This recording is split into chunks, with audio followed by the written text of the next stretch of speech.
साथियों नमस्कार। देश के पेंशनरों से संबंधित इस वक्त की बड़ी जानकारी प्राप्त हो रही है।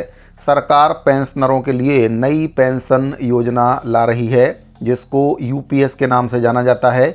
ये पेंशन स्कीम एनपीएस का विकल्प रहने वाली है। प्राप्त जानकारी के अनुसार सरकार के द्वारा इसका ड्राफ्ट तैयार कर लिया गया है और इसको दिसंबर में लागू करने की योजना पर सरकार विचार कर रही है। तो क्या है यूपीएस और इससे कैसे कर्मचारी और पेंशनरों को लाभ होने वाला है, इसके बारे में आपको पूरी जानकारी इस वीडियो के माध्यम से दूंगा।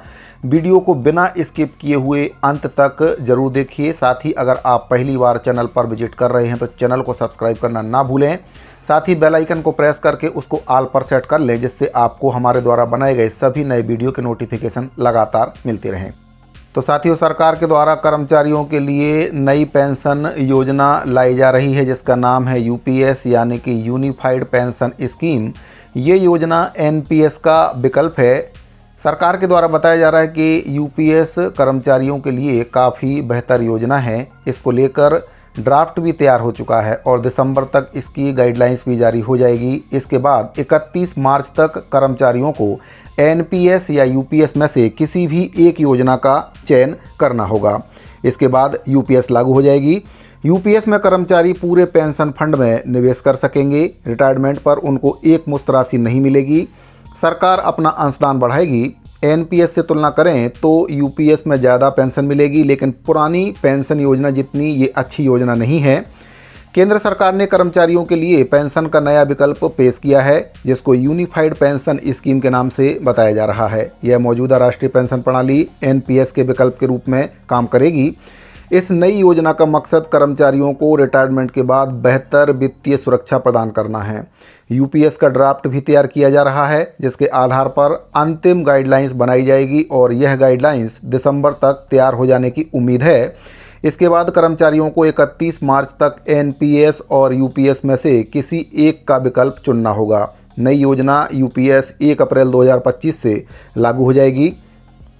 यूपीएस की एक खास बात यह है कि इसमें कर्मचारियों को अपने फंड में जमा 100% राशि निवेश करने का विकल्प मिलेगा। एनपीएस में कर्मचारी को और सुझाए गए 12 सर्विस प्रोवाइडर के जरिए 50% राशि का ही निवेश करने का विकल्प दिया जाता था। यूपीएस में केंद्रीय कर्मचारियों को रिटायरमेंट के समय एक मुश्त राशि निकालने का विकल्प नहीं मिलेगा, यानी कि उनके फंड में जमा पूरी राशि का उपयोग पेंशन बनाने में किया जाएगा। एनपीएस में कर्मचारियों को रिटायरमेंट के समय 60% राशि मिलती है, बाकी 40% राशि से पेंशन बनती है। यूपीएस में सरकार अपना अंशदान भी बढ़ाएगी। एनपीएस में सरकार 14% योगदान देती है, जबकि यूपीएस में ये बढ़कर 18.50% हो जाएगा। कर्मचारी का योगदान इसमें 10% ही रहेगा। इस प्रकार से एनपीएस में कुल 24% राशि जमा होती है, जबकि यूपीएस में ये 28.50% हो जाएगी। एक्सपर्ट की राय के बारे में अगर बात करें तो एक्सपर्ट इसे बेहतर योजना बता रहे हैं। हालांकि पेंशन फंड में केवल 20% ही राशि जाएगी, बाकी 8.50% एक अलग पूल फंड में जमा होगी। इस राशि का उपयोग कर्मचारी के रिटायरमेंट के समय उसकी पेंशन में 50% की कमी होने पर किया जाएगा।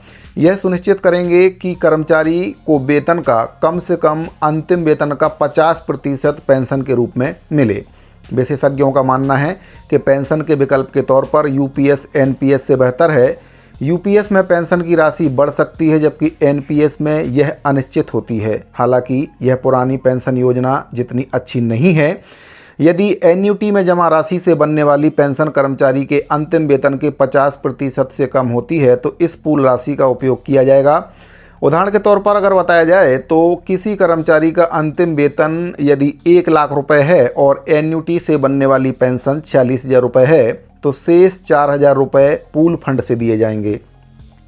कर्मचारी की मौत के बाद उनकी पत्नी को पेंशन दी जाती है। यदि पत्नी एक मुश्त राशि लेना चाहती है तो उसे पूल फंड की राशि मिल जाएगी, और अगर पेंशन लेना चाहती है तो उसे यह राशि नहीं मिलेगी। पत्नी की मृत्यु के बाद पूल फंड में जमा पूरी राशि आश्रित को मिल जाएगी, लेकिन उसे पेंशन नहीं दी जाएगी।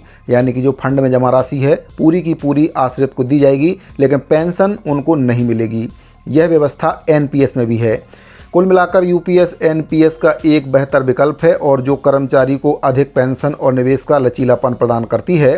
हालांकि यह ओपीएस जितनी अच्छी योजना नहीं है। कर्मचारियों को अपनी ज़रूरतों और वित्तीय स्थिति के अनुसार एनपीएस और यूपीएस में से किसी एक विकल्प को चुनना पड़ेगा। तो साथियों, अगर आप भी एक कर्मचारी हैं तो आप किस योजना का समर्थन करते हैं, एनपीएस, यूपीएस या फिर ओपीएस? सरकार को इसमें एक विकल्प और रखना चाहिए था, ओपीएस का। अगर कर्मचारी चाहे तो एनपीएस, यूपीएस या फिर ओपीएस में से कोई भी एक योजना का चयन कर सकता था, लेकिन सरकार के द्वारा केवल एनपीएस और यूपीएस का ही विकल्प इसमें दिया गया है। ओपीएस का विकल्प भी इसमें होना चाहिए था, क्योंकि जो देश के नेता हैं, मंत्री हैं, विधायक हैं, सांसद हैं, उनको पुरानी पेंशन योजना यानी कि ओपीएस दिया जाता है, तो उनके लिए भी यूपीएस सरकार को लागू करना चाहिए और उनको भी इस योजना के दायरे में लाना चाहिए, क्योंकि नियम सबके लिए बराबर होना चाहिए। अगर इतनी ही अच्छी योजना यूपीएस है तो इसको पूरे देश में सभी के लिए लागू कर देना चाहिए। तो सरकार अपने ओर से इस योजना को बहुत ही अच्छी योजना बता रही है। बहरहाल, आपकी इस योजना के बारे में क्या राय है? अगर आप भी एक कर्मचारी हैं और पेंशन आपको मिलती है तो एनपीएस या फिर यूपीएस में से कौन सी योजना आपके लिए अच्छी है? कमेंट बॉक्स में अपनी राय को ज़रूर बताइए। साथियों, जानकारी अगर आपको अच्छी लगी हो तो वीडियो को लाइक और अपने अन्य साथियों को शेयर करना ना भूलें। साथ ही चैनल को अगर आपने अभी तक सब्सक्राइब नहीं किया है तो चैनल को सब्सक्राइब जरूर कर लें, ताकि आपको सभी प्रकार के कर्मचारियों से संबंधित जानकारी इस चैनल के माध्यम से लगातार मिलती रहे। साथ ही इस वीडियो फिलहाल इतना ही। मिलते हैं अगले वीडियो में। अभी के लिए दीजिए इजाज़त। धन्यवाद।